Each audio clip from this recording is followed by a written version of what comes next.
What up, Richard Timmers here. Now, here is my throwback segment where I talk about the films that turns 10 and 20 this week.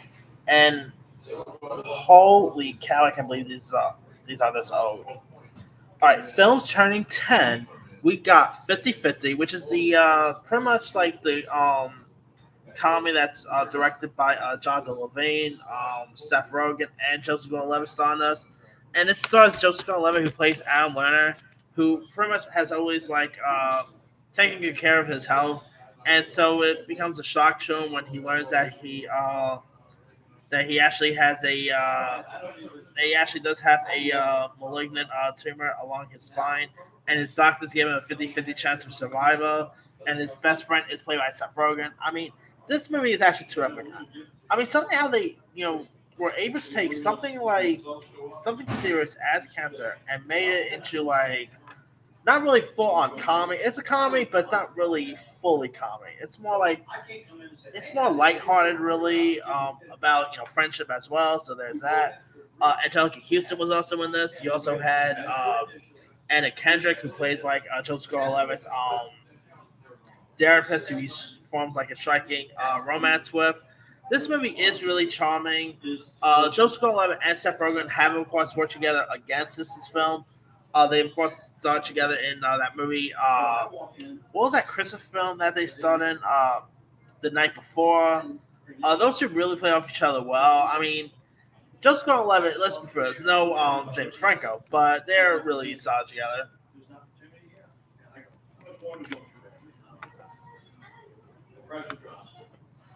All right.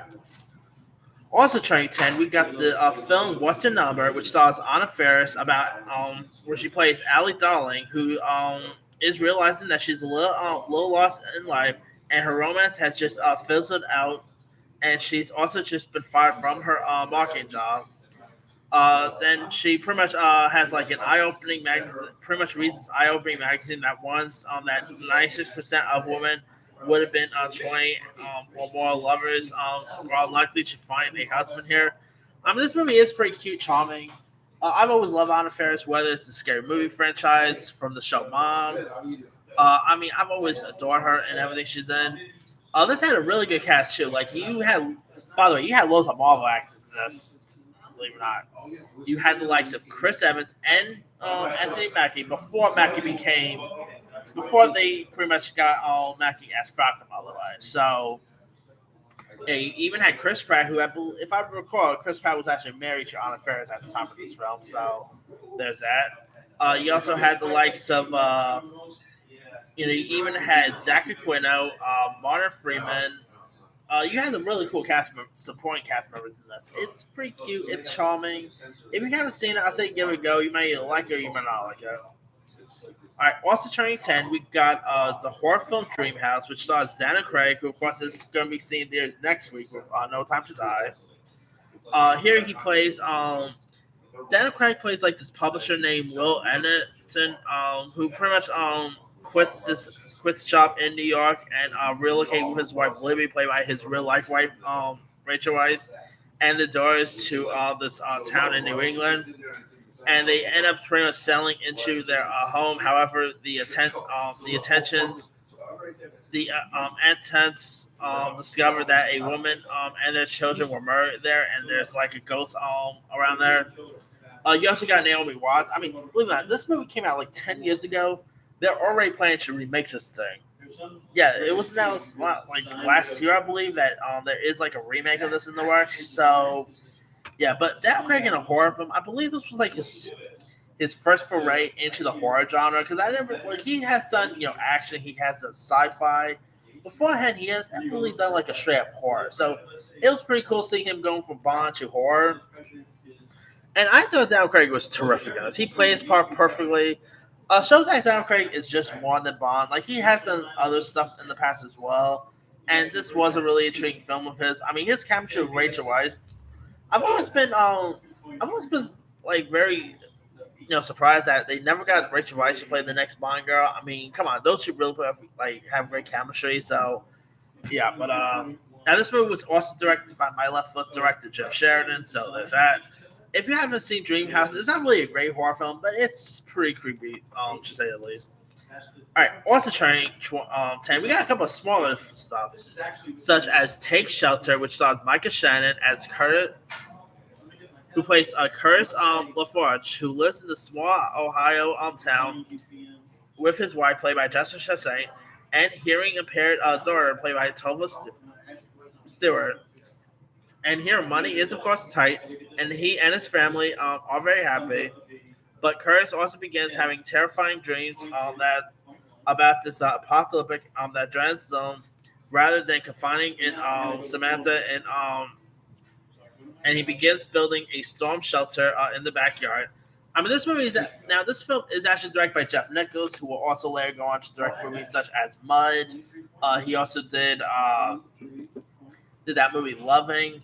He's also directing the Quiet Place, not sequel, but Quiet Place spinoff, if you will. I'll be surprised if Michael Shannon does not star in that. By the way, he did a lot of movies, Michael Shannon, by the way. So yeah. But anyway, Take Shelter was a really decent little drill if you guys haven't seen it.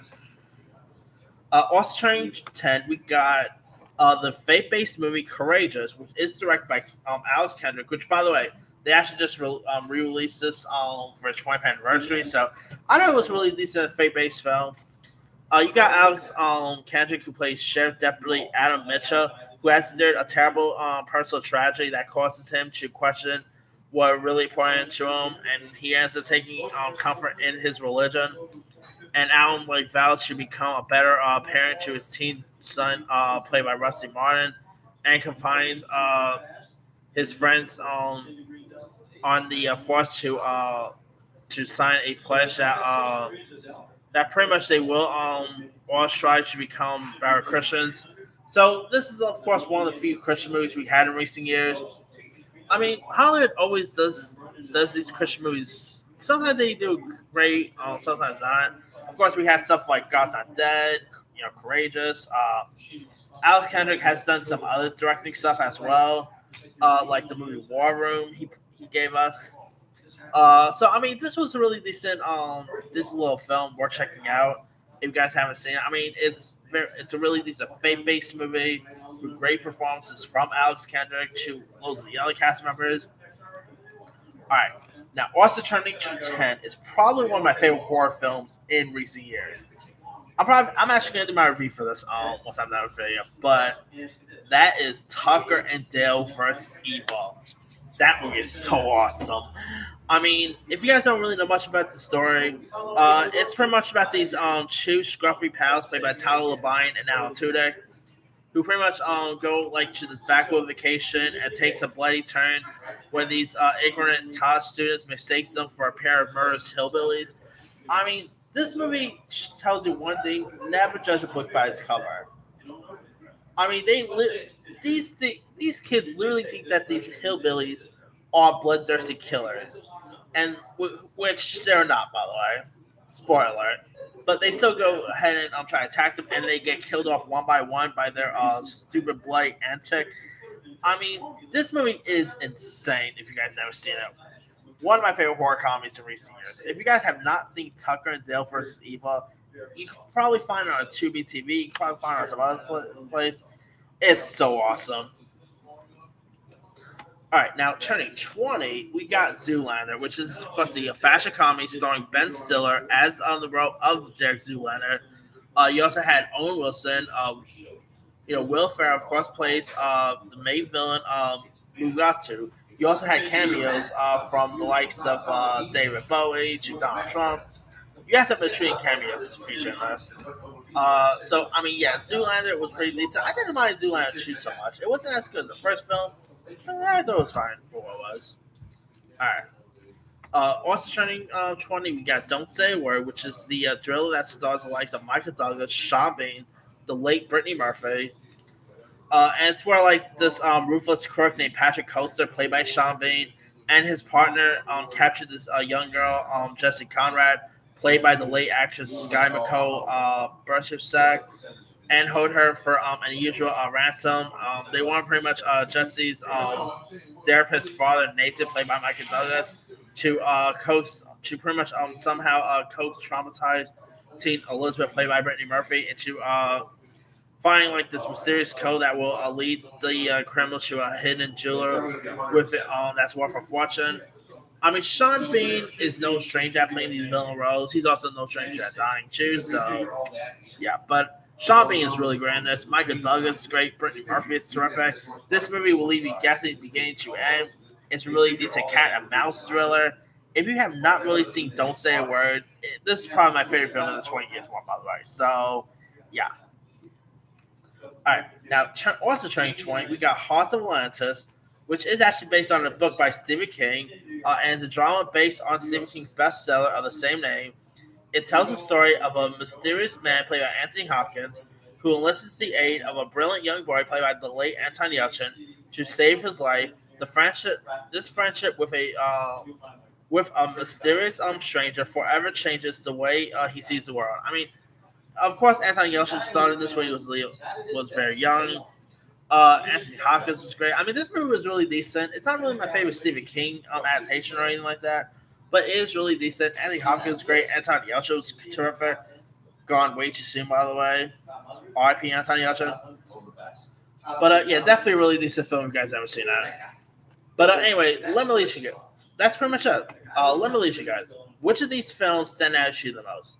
The 10-year one, I'm probably going to go with 50-50. That movie is really terrific if you guys ever seen that. And the 20-year one, I would probably say Zoolander because Zoolander is terrific. I'm going to go with Don't Say a Word. Don't Say a Word actually stands out to me the most. I mean, Michael Douglas was great, Brittany Murphy. I mean, it's one of my favorite thrillers in the last 20 years. So, yeah. Anyway, let me leave you guys. Which of these films stand out to you the most? Which one did you prefer? Which one were you not a fan of? Drop comments below. Don't forget to like, subscribe, hit that bell for more notifications. This is Henry Zion.